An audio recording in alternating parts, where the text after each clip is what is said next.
The wind off Lake Ontario had been rattling the loading dock doors all night, and Russell Hartley was 3 hours into a double shift when he noticed the chair. It wasn't the chair itself.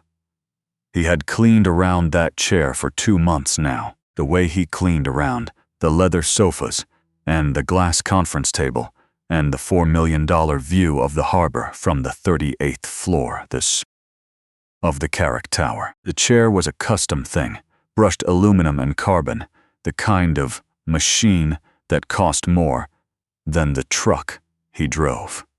What stopped him was the woman in it, and the brace strapped across her back, and the way the technician was tightening it.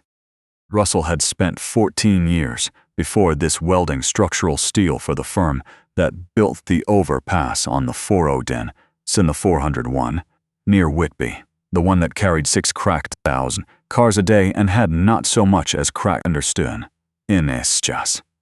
New Engie, because he and his crew in a decade in their hands had understood and their bones where load wanted to travel and where it did not. A man who has spent 14 years feeling the way weight moves through metal does not forget it just because his hands now smell of floor stripper instead of flux. So when he looked at the brace on Margaret Selby's spine, he stopped pushing the mop. The brace narrowed where it should have flared. It pulled tight at the small of her back, drawing every pound of pressure down into a single point low on the spine, when any first-year drafting student could have told you a load that size needed to spread wide across the hips and out toward the shoulders. It was funneling force into one vertebra like water down a drain. He stood there with the mop handle going slack in his split-knuckled hand, and a cold understanding rose in his chest. Because a mistake that simple was not a mistake. Somebody had drawn it that way on purpose. Technician. The technician clicked the buckle another notch, and Margaret drew a thin breath through her teeth. One more, Mrs. Selby, doctor's orders. Russell should have kept his mouth shut. He had a boy at home, an unpaid hydro bill folded under a magnet on the fridge, and a name printed on a contractor's roster that could be erased before the sun came up over the lake. He cleared his throat anyway. That brace is wrong, ma'am. The technician's hands went still. Margaret turned her head with the slow, practiced patience of a woman who had spent 20 years being interrupted only by men wealthy enough to survive it. Her eyes traveled from his scuffed work boots up to the white thread stitched over his chest pocket. That read Hartley, "I beg your pardon. The load, it's wrong." His voice found its footing as the words came out, the way it always had when he was sure of a number. A brace that size is supposed to carry weight up into the hips and out across the shoulders. Yours is dumping everything into one spot at the base of your spine. Looks like L4, maybe L5. I used to build bridges. You put a column together like that, it comes down inside a year. The silence that followed did not invite an answer. Margaret's mouth thinned to a line. 20 years of strangers offering her their pity. 20 years of well-meaning men explaining her own body back to her had taught her to recognize the type and to put it down fast. Dunce. And where did you take your medical degree, Mr. Hartley?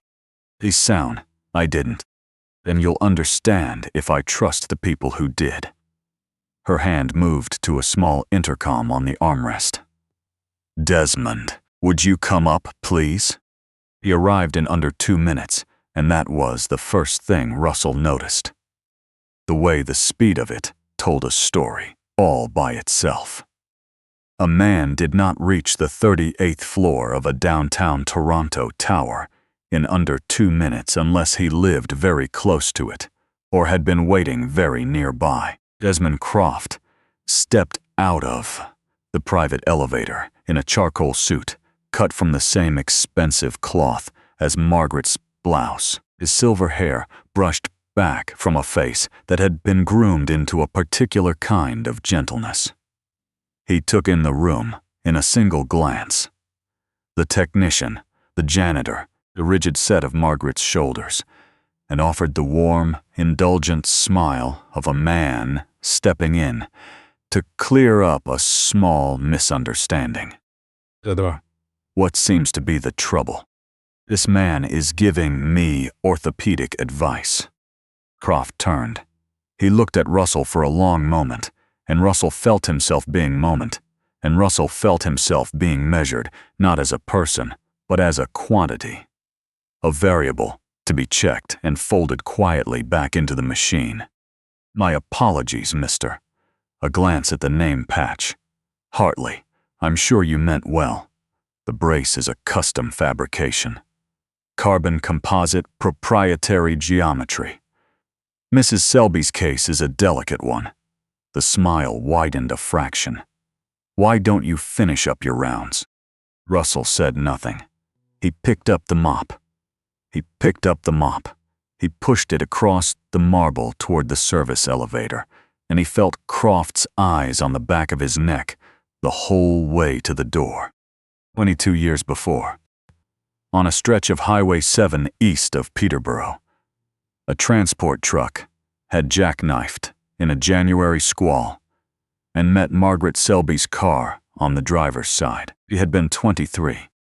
She had been driving home from her first board meeting at the company her father had built out of a single warehouse on the lakeshore, a medical supply outfit that had grown into Selby Healthcare and then into something much larger. She woke in a hospital in Toronto 6 days later to learn that her legs no longer answered her, and that her father, Arthur Selby, was sitting at the foot of the bed weeping in a way she had never once seen him weep. He died of a stroke 2 years after that. Grief, the doctors said, had worn something thin in him.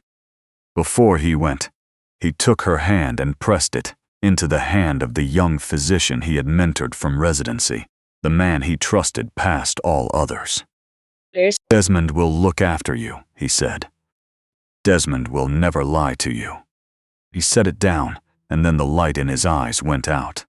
Desmond Croft had been 31. He grew into the role with the patience of a man tending a garden he intended to harvest in some distant season. He screened every specialist who came near her. He sat in on every consultation. Whenever a new name surfaced, a surgeon out of Toronto General, a neurologist from McGill, who had read about her case, some young researcher with a paper full of promise, Croft would arrive in her office wearing that same gentle face and saying that same gentle thing. Margaret, false hope is the cruelest medicine there is. They see your name and they see a payday. I won't have them experimenting on you. And she had stopped questioning it. Somewhere along the way, she had stopped questioning anything at all. Now she sat in her penthouse high above the harbor and tried to recall the last time a man had told her she was wrong about her own body. And she could not find it anywhere in 20 years. 40 floors down, in an executive suite kept dark. After 7, Croft stood at the window, with a leather binder open on the desk behind him. 2 crests were embossed on its cover, the interlocked rings of Selby Healthcare, and, beside them, the mark of a Swiss conglomerate out of Basel. The merger papers had come that morning by courier. $9 billion, the largest consolidation of medical assets the country had ever seen. 6 weeks to closing. He turned to the clause his late mentor had written into the company's charter 30 years earlier. The clause Arthur Selby had believed would keep his daughter safe, and which Desmond Croft had spent 2 decades quietly filing into a key. All actions of consequence required the signature of the controlling Selby heir, save in the event that a convened medical board certified that heir unfit to lead, in which case authority passed to the chief medical officer. He did not need to read further. He had read it every morning for 18 years. Russell came back the next Tuesday, and the Tuesday after that. On the 3rd week, Margaret was in her office at 11 at night, alone, and she did not order him out. He worked around her in silence. He emptied the bin beside her desk, wiped the glass of the long table, changed the liner in the washroom, and said nothing at all. Just set it down. On the 4th night, she lifted her eyes from her screen. "You said L4 or L5. He looked up, surprised she'd remembered. "I did. That's why those." He set down his cloth. "Because that's where the brace pinches in. Because that's where they've set the medicated pads. Because if a person wanted to hold one particular nerve root still, keep it from healing, keep it sore, that's where they'd put the pressure." He paused. "I'm not saying that's what's happening here. I'm telling you how the thing is built." She watched him a long while. She did not ask him to sit, and he did not. He went back to his cloth. After that, he came every weeknight, and somewhere in the second month, she began leaving her door open. He told her things in pieces, the way a person tells a stranger the truths they can't say to anyone who expects something of them.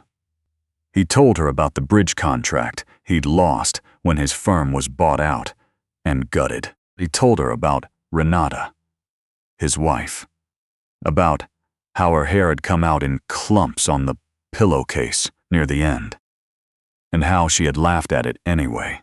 Told him she finally had the cheekbones she'd always wanted. He told her about a doctor who had stayed up 3 nights running, arguing with a hospital review board to keep Renata in a trial, a man named Walter Hauntz, whose license had been pulled the following month over some paperwork about who had paid for what, and who, now, last Russell had heard, ran a machine shop down in the East End and wouldn't talk about medicine to a living soul. And he told her about his son, 8 years old. An autoimmune thing with a long name.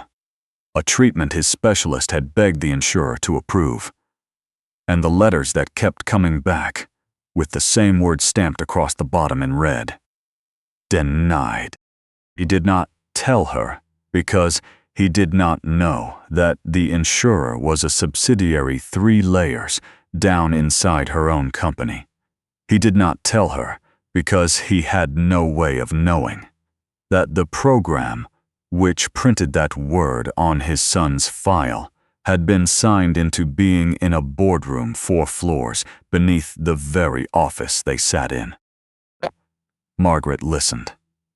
For the first time in 20 years, she found herself curious about a human being, not as a problem to be managed, not as a contract to be closed, but as a person. And that night, alone in the dark of her bedroom, with the brace humming faintly against her spine, the way it always did, he thought about the curve of a steel bar and a man in a gray uniform who had looked at her body and seen the one thing 14 specialist had walked right past. The drawings were on the desk by accident. A Tuesday, just past midnight, the small conference room on the 36th floor.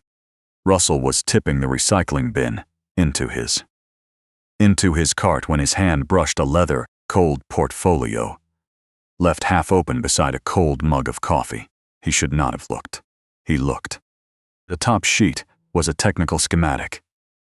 A spinal brace, lateral cross-section.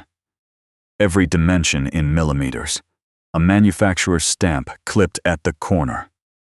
A company he'd never heard of, registered out in a numbered office in Alberta. The drawing showed exactly what he had seen on the woman upstairs: reinforced ribs along the lower spine, a narrow cone of pressure right at the L4-L5 junction, and set neatly into the cross-hatching where the brace would seat against skins, 6 small, rectangular pads. The shorthand beside them was clinical, but he didn't need to translate all of it. Active matrix, continuous delivery, replace at 30-day intervals. Delivery of what? He stood there with the page in his hand for a long time, thinking about Renata, about the red stamp, about a man in a charcoal suit who'd ridden up to the penthouse in under 2 minutes. Then he folded the page in half, folded it again, slid it inside his shirt against his ribs, and went back to his cart. She was at her desk the next night, alone. He set down his bucket. He did not pick up the mop. He took the page out from against his ribs and laid it flat on the desk in front of her and stepped back, and he watched her read it. Her face did not change. Her face had not changed in 20 years. But her hand moved very slowly to the edge of the paper and pressed it down, as if it might lift away in a draft. "Gee, where did you get this?" "The conference room. 36, last night, on a desk." On a desk. She did not look up. "Mr. Hartley, I'd like you to leave my office." He left. Sus. He was halfway across the lobby when 2 security men met him. Polite and expressionless, a piece of choreography that had clearly been arranged in advance. One held out a hand for his key fob. The other carried a small cardboard box, his lunch bag, his spare gloves, the photo of his son he'd taped inside his locker door. They sat down. They walked him out into the wet snow on Bay Street without a single word, and stood at the glass until he had crossed to the far side. He stood under an awning a long while, watching the lights of the top floor. She did not sleep. She sat by the window and watched the snow come down out of the dark. And she thought about the schematic, and about Desmond's voice, and about her father. The brace hummed faintly against her spine, a sensation she had long since stopped noticing. The way a person stops feeling a ring they never take off. At 3 in the morning. At 3 in the morning, she rolled herself into the dressing room and locked the door. She had not undressed without help in 20 years. The technicians did it. The night nurse did it. No fingers but theirs had touched the buckles. Her hands shook as she worked the first strap loose, then the second, and when the front plate fell open against her ribs, she sat a long while just looking down at her own skin in the lamplight. Set it down. The pads were exactly where the drawing said they'd be. 6 of them, the size of postage stamps, the color of skin, all but invisible. She caught the corner of one with her thumbnail and lifted. The cold came instantly. It bloomed out from the patch and rolled down through her past her hip, past the line where feeling was supposed to stop, down into the dead country of her thigh, and her knee, and the arch of her foot. It was not warmth, and it was not quite sensation. It was the absence of an absence, a numbness lifting off skin that had been numb so long she'd forgotten there was anything underneath it at all. She pressed the patch back down, her hand trembling, and a memory surfaced that she had not touched in 18 years. Her father in his hospital bed, the morphine line in his arm, a small brass key on a chain around his neck. He had lifted it off and pressed it into her palm with fingers already gone stiff. There's a safe in Desmond's office. behind the painting. Don't open it. Don't ever open it, sweetheart. Unless there's no other door left. He had thought he was confused. Confuser. He had been confused about so many things in those last days. She'd taken the key home and put it in a velvet pouch in the drawer of her vanity and never thought of it again. She rolled to the vanity and opened the drawer. The pouch was where she'd left it. The key was inside. She moved the next morning. She told Desmond she wanted a full review of the merger integration plan, the long version, every annex, every regulatory contingency. And he smiled and agreed and wheeled her into the boardroom himself. At 9:15, the door closed, and she settled in for a meeting she had no intention of hearing a word of. Eleanor Voss had worked for Arthur Selby before she had ever worked for Margaret. And Eleanor was the one person in the building Margaret trusted without reservation. The message Margaret sent her at 9:16 was 4 words and a photograph of a key. Desmond's office. The painting. Now, at 10:02, while Desmond was deep in third-quarter capital flows, Eleanor walked into Margaret's private study with a leather satchel and set 3 folders on the desk. Set it down, Margaret came back at 11:45. Eleanor was gone. The folders were waiting. She opened the first. A numbered company, incorporated in Alberta in 2009. Sole director and beneficial owner, Desmond M. Croft. A patent registry for a Class 3 spinal orthotic, the very brace she had worn against her body, day and night for 18 years. The royalty stream listed in the filings ran to $4 million a year. She opened the second. Trial logs. A compound with a long alphanumeric name she did not recognize. Synthesis notes. Animal protocols.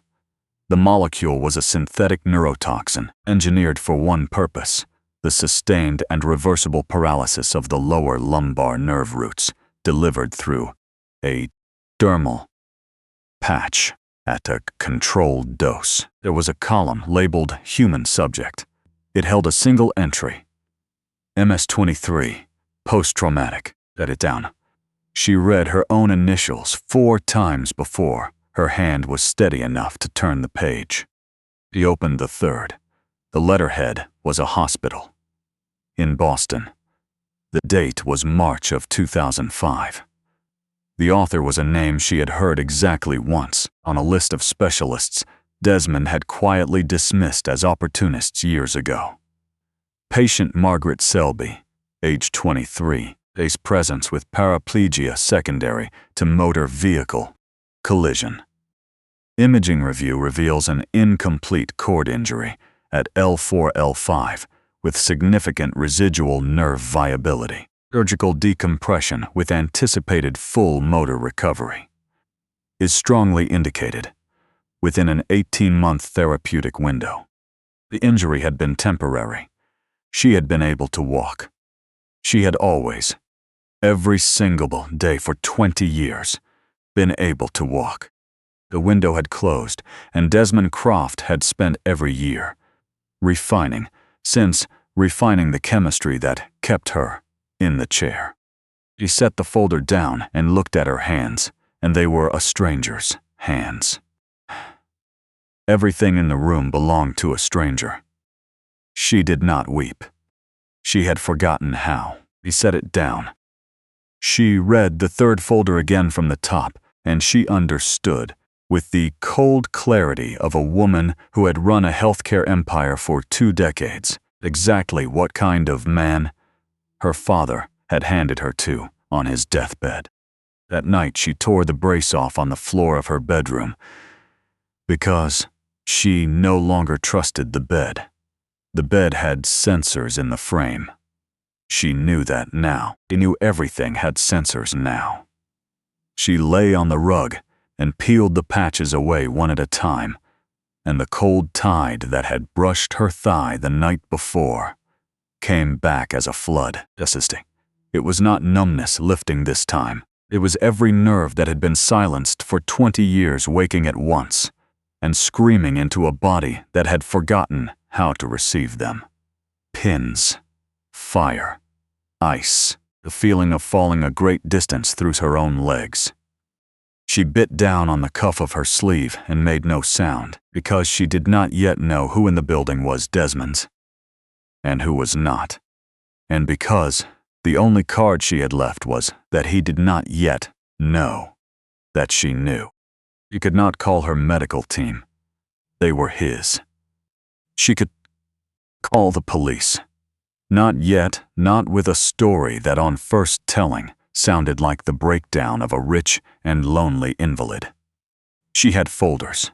She had patches. She had a truth that needed a witness no one could buy. 40 floors down and 3 blocks east, in an office on the corner of King Street, Desmond Croft was watching a screen. 6 green traces, streaming live off the sensors woven into the brace he'd designed. Heart rate, respiration, skin temperature. 3 separate readings of dermal contact at the patch sites. For 18 years, those contact readings had run an unbroken green. Tonight all 6 had gone red. He sat very still. He looked at the calendar. 4 weeks to closing. 4 weeks to $9 billion. And the corner office with his name. Finally on the door, the Empire, Arthur Selby had promised him in everything but the will. The medical incompetence route needed a board, and a board needed time, and time was the one thing he no longer had. He picked up the phone and dialed a number he had memorized long ago and kept ready against an emergency he had hoped never to need. Outside, the wind came up hard off the lake. Out across the financial district, the lights flickered once, twice, and then in a single rolling wave, the grid went dark. He almost smiled. The storm had saved him the trouble of arranging it. "Tonight," he said into the phone. "She's alone, no power. Make it look like she fell in the dark." The outage map on Russell's phone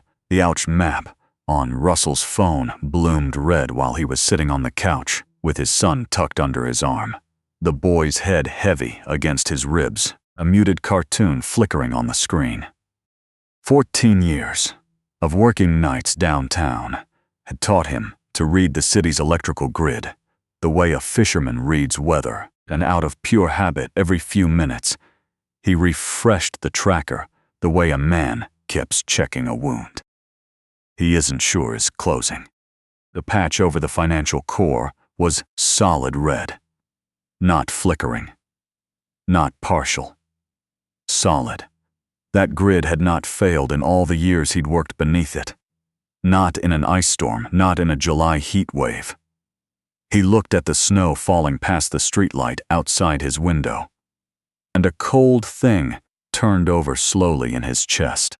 He carried his son across the hall. Mrs. Okafor opened her door in a housecoat and asked no questions. She had raised 3 boys alone and knew a father in a hurry at midnight when she saw one. Russell kissed the boy's forehead. The child did not wake. Then he took the stairs down 2 at a time. The gardener was a tunnel of white.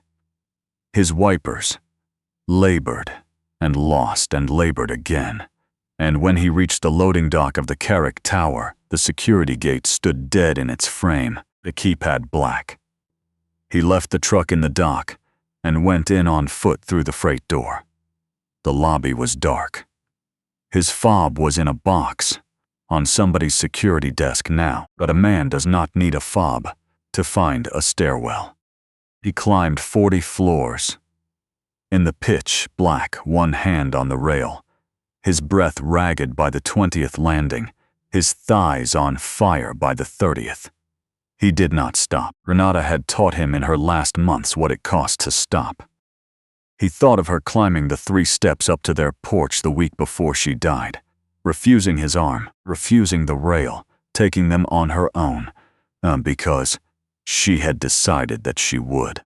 At the 40th landing, he leaned against the steel door and listened. Boots. 2 pairs, maybe 3. Already inside, he had a pry bar in his belt that he'd pulled from the bed of the truck, the same kind of bar he'd used 1,000 times to crack open crates of bridge fittings. In another life, he fit the curve of it into the seam of the service door, set his shoulder, and opened the penthouse. The way a man opens a thing that was never meant to be opened. She was on the bedroom floor where she had fallen. The men in the corridor had not found her yet. The floor plan was a maze. The dark was total. And they had been told to look for a woman in a chair. They were searching the chair. Russell crossed the carpet on his knees. He found her hand by touch and laid his palm flat over her mouth before she could make a sound. And she made none, because the instant her fingers closed around his wrist, she knew the wrist. He lifted her. She weighed less than he expected, and more than her body should have. He carried her down the service hall, away from the voices, through the kitchen, into the laundry, and out the small back stairwell the night staff used. The one no one in a tailored suit had ever bothered to learn. They went down 40 floors in the dark together. Halfway down, she began to shake.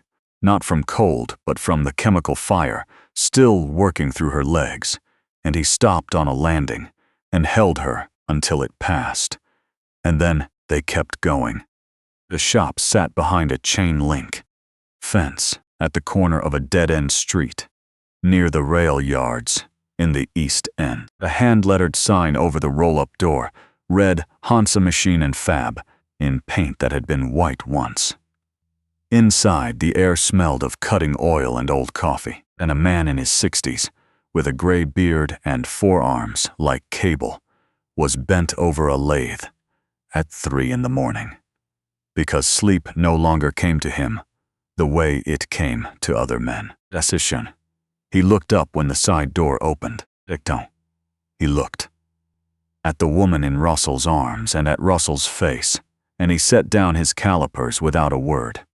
Walter Hans had not practiced medicine in 7 years. He had not tried to. The night the review board took his license, he had walked out of the hospital, driven to a storage locker, and pulled out the box of his late father's machinist tools that he hadn't opened since university. He'd told himself he was finished with medicine. He'd told himself that for 7 years. And then a man, whose wife he had failed to save, walked into his shop, carrying a woman who could not feel her own legs. And the lie he'd been wearing for 7 years came off him like a coat in a warm room. "Lay her on the bench," Walter said. "Green case under the workbench. The one with the red cross on it." The detox took 6 weeks. It took 6 weeks because Walter would not let it take less. He rigged an IV stand out of a welding rod and a coat hook and titrated a saline and chelator drip from a textbook he hadn't opened since residency. And he ran it slower than a hospital ever would have, because a hospital would have been moving a patient toward the door. And Walter was moving a patient back toward a body. The neurotoxin had bedded itself into the myelin sheath of every nerve below her waist for 20 years. And it did not come out clean. It came out the way rust comes out of an old engine, flake by flake, with heat and patience and a great deal of pain. The first week she could not sit up. The second week she could, and she could move the toes of her right foot, and the first time the small ones curled against the wool blanket. Russell had thrown over the bench. She made a sound, That was not quite a laugh. And not quite anything else. Walter wrote it down in a notebook. He had started keeping again, for the first times. In 7 years. In the 3rd week, Russell began to build. He welded a set of parallel bars out of 2-inch steel pipe scavenged from the back lot, set them at the height of her hips, added the rails with strips cut off, an old moving blanket. The first time she put weight on her own legs, she lasted 4 seconds before her knees folded. And she went down into his arms, with a cry, torn loose from 20 years back. Second time, 6 seconds. The third time, 11. There was no miracle in it. There was a woman. There was a woman who had sat still for 2 decades teaching her body to remember a thing it had been chemically forbidden to do.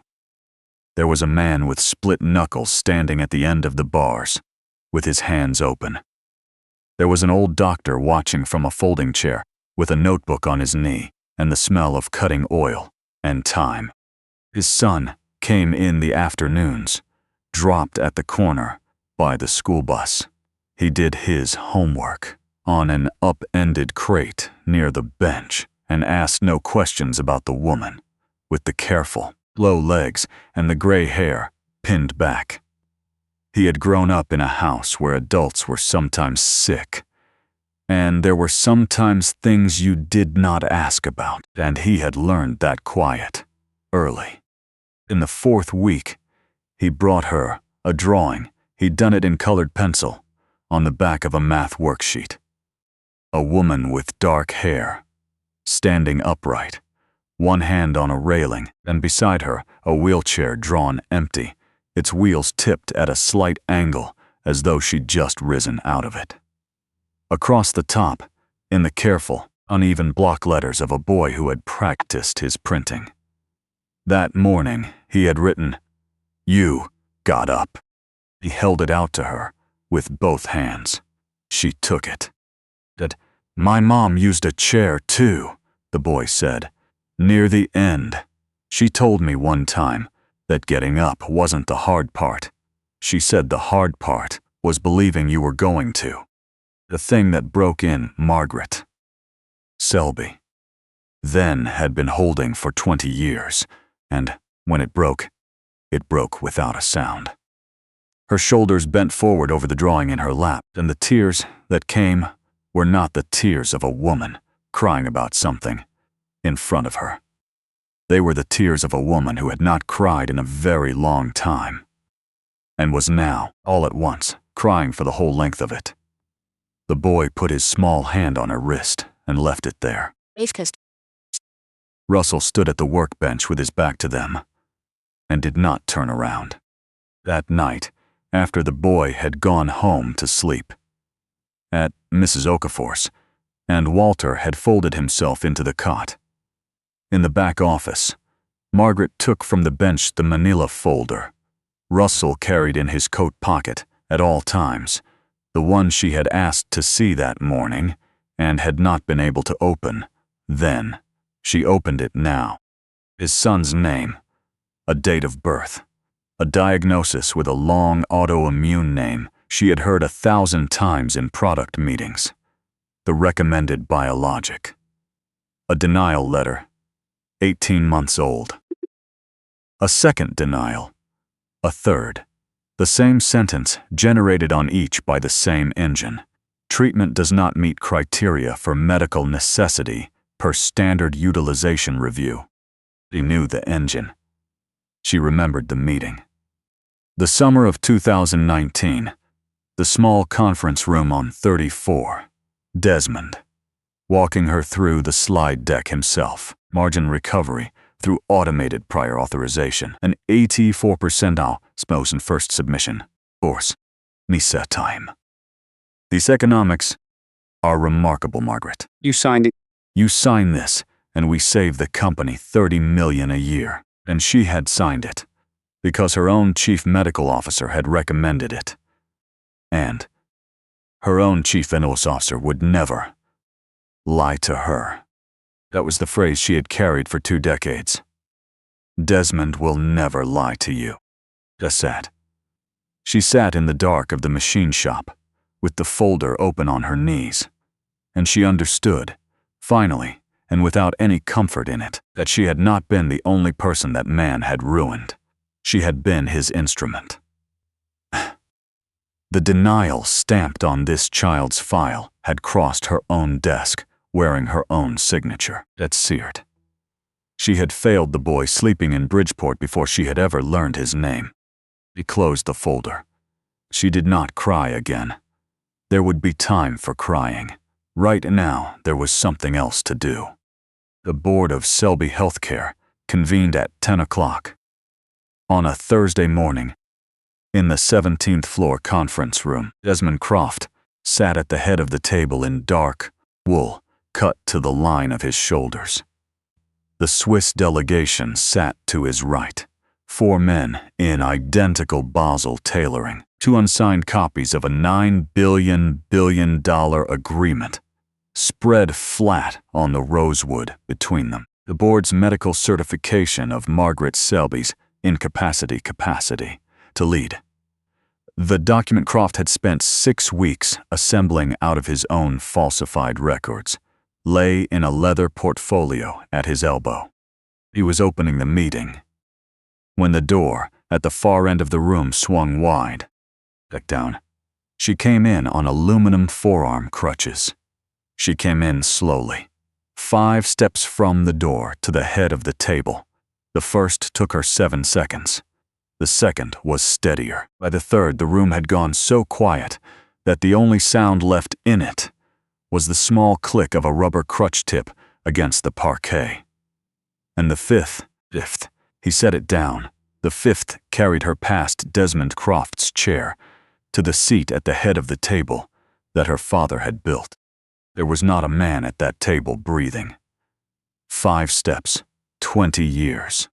Russell's came in behind her in a navy suit that had hung in his closet since the old firm Vesser, and still sat right across the shoulders. He laid a folder down in front of each of the 14 board members, the numbered Alberta Company, the trial logs, the Boston consultation from March of 2005, the toxicology assays on the patches that had been peeled off her body in a penthouse dressing room 6 weeks earlier and kept frozen ever since in a cooler in a machine shop by the rail yards. Croft's face did not move. Croft's face had not moved in 20 years. The doors at both ends of the room opened at once. The officers at the main door wore the word mark of the RCMP across the backs of their jackets. The 2 at the service door were Toronto police. Croft looked at the service door, and the service door was the way he tried to go, and the service door was where they put the cuffs on him. He did not speak as they walked him out. He looked at Margaret, once, briefly. The way a man looks at a piece of equipment that has performed in a way he had not budgeted for, and then he was gone. The trial took the better part of a year. She sat through every day of it.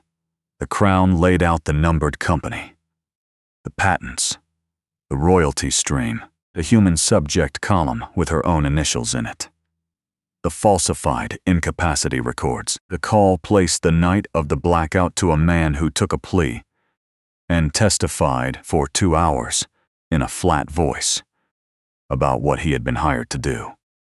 The jury was out a single afternoon. Aggravated assault, administering a noxious substance, fraud, conspiracy to commit murder. The judge, in sentencing, said she had rarely in 30 years on the bench encountered a betrayal so patient or so complete, and she handed down a term that meant Desmond Croft, who was now 63, would not draw a free breath again. Margaret was in the gallery when they read it. She did not feel triumph. She felt something quieter and more permanent settle into place. The way a beam settles once the load is finally where it belongs. Yes, she canceled the merger inside the hour of taking back the company. She ordered every automated denial pipeline across her insurance subsidiaries, suspended by close of business, and every claim flagged in the previous 3 years, pulled for manual review by a human being. The first file she had drawn out of the queue herself, by name, was the one belonging to an 8-year-old boy in the West End. The biologic was approved that week. The boy started treatment the next. Spring came late to the lakeshore that year. The house she bought sat back from a quiet street under 2 old maples, a single story with broad south windows and a porch that ran the width of the front, and a yard that ended at a low cedar fence. There was not a single stair anywhere on the property. She had checked. Walter Hauntz got his license back in February. He was teaching emergency response courses again, and he had taken a small apartment above a bakery in the East End, and he came for Sunday dinner most weeks. Russell had accepted the position she'd created for him. Head of biomechanical engineering in a division she stood up from nothing, the orthotics group, and he had moved with his son into a house 6 blocks from hers. The boy had not had a flare in 9 months. That's it. On a Saturday afternoon in May, she sat on the porch with a hickory cane laid across her knees. It was the only mobility aid she used now, and she used it less each week. Out in the yard, Russell was chasing his son across the new grass, the boy running the wide, loose ovals of a healthy child who has forgotten what it was to be sick, laughing, and Russell behind him with his arms all out and his head thrown back, and the late sun caught in the maples and threw the light down golden across the lawn. Solemnly, she set the cane aside. She put her bare feet down on the warm boards of the porch. Beneath the boards was the foundation, and beneath the foundation was the earth, and after 20 years, for the first time, Margaret Selby felt the ground hold her up. I keep coming back to one small thing about Russell Hartley, and it isn't the night he climbed 40 floors in the dark. It's the moment he cleared his throat in that penthouse, knowing it might cost him the only paycheck keeping the lights on for his boy. He had every reason to stay quiet. A man with an unpaid hydro bill and a name on a roster does not correct a billionaire's doctors. But he had spent 14 years learning where weight wants to travel through steel, and when you truly understand something in your hands and your bones, staying silent starts to feel like a kind of lying. So he spoke. That single choice is where everything that followed actually began. What I take from Margaret Selby is harder, because for 20 years she was both the victim and, without knowing it, part of the machine. She signed the program that stamped "Denise" on a sick child's file because the man she trusted told her to, and because she had stopped asking questions. That's the part that stays with me. Trust without your own eyes open isn't loyalty. It's an unlocked door. The cruelty Desmond Croft built didn't survive on his cleverness alone. It survived on her willingness to let one gentle voice do all her thinking for her. The day she finally opened that safe and read the truth, in her own father's handwriting, she stopped outsourcing her judgment, and the whole 20-year structure came down in 6 weeks. Think about cause and effect a lot when I tell this story, Nanga's story, because nothing here was magic. Russell saw the brace because he'd done the work to be able to see it. Walter Hauntz could save her because even after losing his license, he never threw away the knowledge or the tools. Margaret walked into that boardroom because she'd fallen 4 times, then 6, then 11, and got up each time with her knees buckling. The miracle people want to see was really just honesty, sharpened skill, and a refusal to quit, stacked one on top of another. until they held. Wait. If there's anything I'd want a person to carry out of this, it's that those three things are not gifts you're born with. You build them. Yeah. You build the kind of character that speaks up when it's expensive. You build the kind of mind that keeps learning long after anyone's grading you. And you build the kind of stubborn, ordinary endurance that gets back on the parallel bars after your legs have already failed you 3 times in a row. Owen's mother told him the hard part wasn't getting up. It was believing you were going to. I've turned that over more nights than I can count, because the ground was always there under Margaret. It was waiting under the floorboards the whole 20 years. She just had to become the kind of person who could finally stand up and let it hold her.